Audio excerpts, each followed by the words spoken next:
Hello and welcome back to The Road to 100, the series where I document the last few platinum trophies I need to reach 100 in total. Today, we have a slightly special episode, as it is a game that has been on my backlog for quite some time. Today, we're covering my platinum journey and review of Life is Strange 2.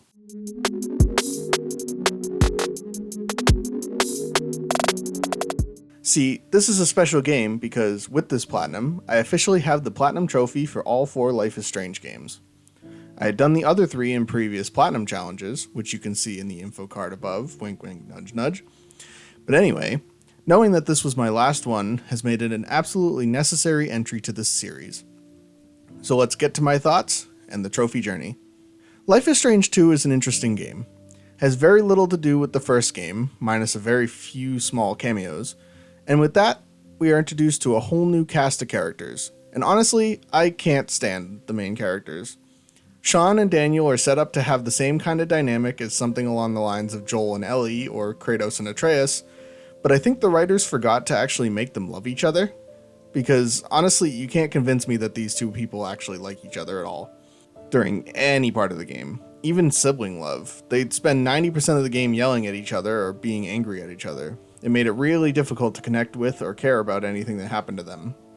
Especially Daniel, because he just spends half the game messing up everything and getting Sean into trouble, and then if you choose to reprimand him or, take the bad dialogue option, you're treated like an asshole and it's considered the bad choice.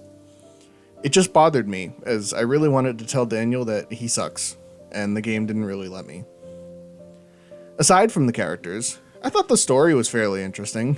I don't feel like it was as strong as the story from Before the Storm or True Colors, but it's not super boring like most of the first game was.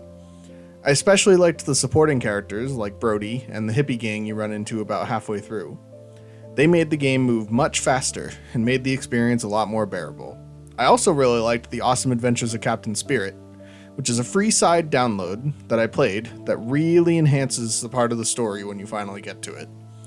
I found that Captain Spirit was actually the most interesting part of the entire game, and I loved the decisions that actually made a difference within the actual base Life is Strange game. It was a really nice detail. As for the trophies, they're pretty much identical to that of all the other games. In each chapter, there are 6 collectibles and 1 drawing opportunity. My one gripe with the collectibles was how difficult they would be to find without a guide. The other games had some odd ones, but most could be found just by thoroughly exploring the area. This game had a lot of really out-of-your-way and counterintuitive ones that I would have never found without a guide. Like one example I can think of is a collectible in the hippie camp you find yourself in. There's a dog lying on the ground towards the beginning, in the middle of the camp. In order to get the trophy, you have to interact with the dog once to get him up, and then follow him across the camp until he lays down again. Then interact and get him up again. Follow him even further into the camp, and eventually it will be behind a tree and will dig up a bird skull that then gets you the collectible trophy. It's not a bad concept by any means, but it's not something I would ever find naturally without a guide. Overall, Life is Strange 2 was an interesting journey. It's definitely the weakest game in the series in my opinion, at least story and main character wise. But that officially marks the fact that I have every single Life is Strange Platinum trophy available at this time. What did you think of Life is Strange 2? Let me know in the comments below, and don't forget to subscribe while you're down there. Thanks for watching!